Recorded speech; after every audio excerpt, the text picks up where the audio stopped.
ना जाने कितने मंत्री जिनके शादी में शिरकत करते हैं, क्या वह आदमी भगोरा हो सकता है? सत्य परेशान हो सकता है, पराजित नहीं। मधेपुरा संचार देखने आप मैं हूँ आपके साथ मनदीप कुमार। कल यानी 4 अक्टूबर को जन अधिकार पार्टी के राष्ट्रीय अध्यक्ष पूर्व सांसद राजेश रंजन और पप्पू यादव की रिहाई हो चुकी है। उसको लेकर हम बातचीत करने के लिए हमारे साथ मौजूद हैं अभी ऑल इंडिया स्टूडेंट यूनियन के राष्ट्रीय अध्यक्ष इंजीनियर मुरारी जी। करीब 4 महीने से ज़्यादा वक्त बीत जाने के बाद पप्पू यादव की रिहाई हुई है और पप्पू यादव रिहा होते ही उन्होंने एक पोस्ट जारी किया, सत्यमेव जयते। क्या कहेंगे? देखिए, सत्य परेशान हो सकता है, पराजित नहीं। और सत्यमेव जयते यह हिंदुस्तान का एक स्लोगन है। जब भी सत्य और अहिंसा की बात आती है और जब भी सत्य कहीं पर भी परेशान होता है तो कहा जाता है कि सत्य परेशान हो सकता है, पराजित नहीं।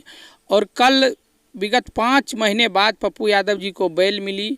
यह मधेपुरा ही नहीं, देश के लिए गौरव की बात है कि आदरणीय पप्पू यादव जी जो गरीबों के मसीहा हैं, जन जन के नेता हैं, और उनके सानिध्य में न जाने कितने युवा आज अपने आप को राजनीति में आगे लाने की सोच रहे हैं।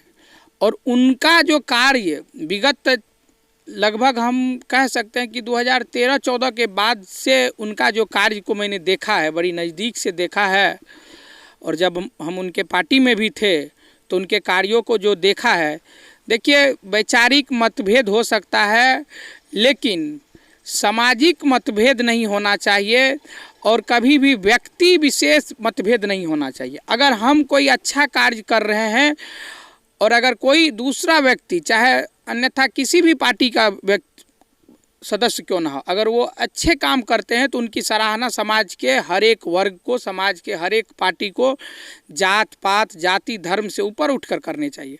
और पप्पू यादव जी लगातार 6-7 साल से जो हम लोग देख रहे हैं, जिस तरह से 24 घंटा गरीब, मजदूर, छात्र, नौजवान की सेवा की है, मदद की है, वह अनुकरणीय है। उनकी जितनी प्रशंसा की जाए कम होगी। और फिर यह केस तो कहीं से था ही नहीं। जिसके ऊपर 32 साल पुराना मुकदमा हुआ हो और जिसके शादी में, पूर्णिया में पप्पू यादव जी के शादी में, जहां इतने बड़े बड़े व्यक्ति, पूर्व प्रधानमंत्री, तत्कालीन 2-3 मुख्यमंत्री, रक्षा मंत्री, विदेश मंत्री, ना जाने कितने मंत्री जिनके शादी में शिरकत करते हैं, क्या वह आदमी भगोरा हो सकता है? और यह केस तथ्य कहीं से भी पुख्ता नहीं था, यह सबको पता था। लेकिन देखिए, फिर सबको पता है कि पप्पू यादव जी 5 महीना से आखिर जेल में क्यों रहे। सबको पता है, क्योंकि उन्होंने भाजपा के एक बड़े नेता राजीव प्रताप रूडी, जिन्होंने सैकड़ों की संख्या में सिर्फ और सिर्फ पैसा का बंदरबाद करने के लिए जो एम्बुलेंस को चुरा के रखे हुए थे। देखिए, वह एम्बुलेंस आखिर वहाँ क्यों थी, उसका कारण क्या था? देखिए, होता क्या है कि जब भी किसी भी फंड से एम्बुलेंस आती है तो उस एम्बुलेंस का एक मतलब आप समझ सकते हो, उद्घाटन करना होता है।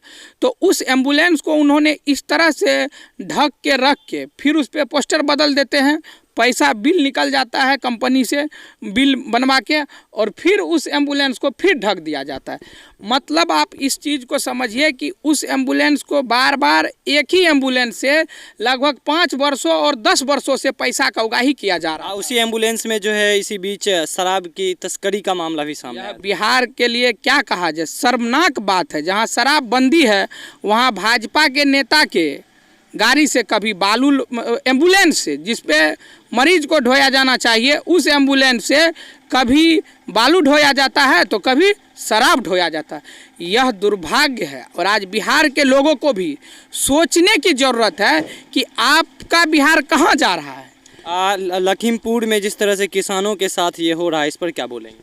देखिए, यह भाजपा संघी विचारधारा के लोग और जो लोग लगातार इस देश को हिंदू मुस्लिम को लड़ा करके और इस देश का बंटरबाद करने का काम किया है, यह वही लोग हैं जो हर चुनाव से पहले, चाहे आप 2014 के लोकसभा चुनाव देख लीजिए, चाहे 2019 का लोकसभा चुनाव देख लीजिए, हर चुनाव से पहले इन लोगों का एक प्रोपेगेंडा होता है कि किस तरह से एक बड़े लड़ाई को लड़ाया जाए ताकि लोग आपस में लड़ जाए।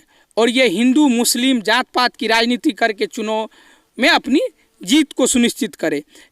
इसी तरह से 2022 में उत्तर प्रदेश जो देश का सबसे बड़ा राज्य है वहाँ चुनाव होना है और योगी सरकार नहीं, यह ढोंगी बाबा आखिर।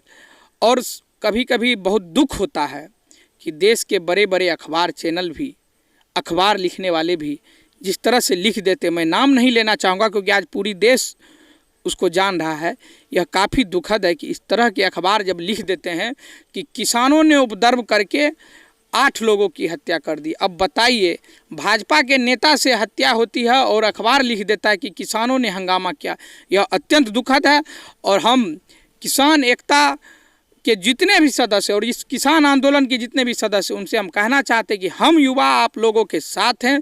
आप लोग इस लड़ाई को और आगे बढ़ाइए और जब तक किसान बिल वापस नहीं हो जाता है, किसानों का हक नहीं हो जाता है, आप देख लीजिए यह आज़ादी की दूसरी लड़ाई चल रही है। एक बार आज़ाद देश 1947 में हुआ था और अब आज़ाद देश तब होगा जब समूचे देश को, देश का प्रधानमंत्री बदले, समूचे बिहार देश में जहाँ जहाँ भी भाजपा का मुख्यमंत्री है हर जगह से भाजपा का मुख्यमंत्री बदले और तब जाके यह देश दूसरी बार आज़ाद होगा।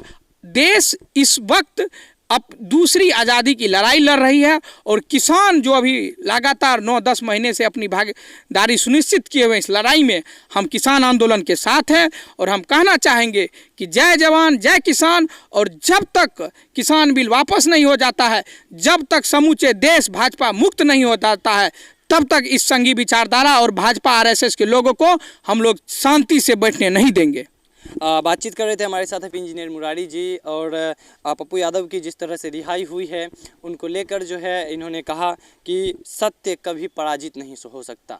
इस वीडियो के बारे में आप क्या सोचते हैं कमेंट बॉक्स में अपनी राय जरूर दीजिए। बहरहाल मनदीप को दीजिए इजाज़त और देखते रहिए मधेपुरा संचार।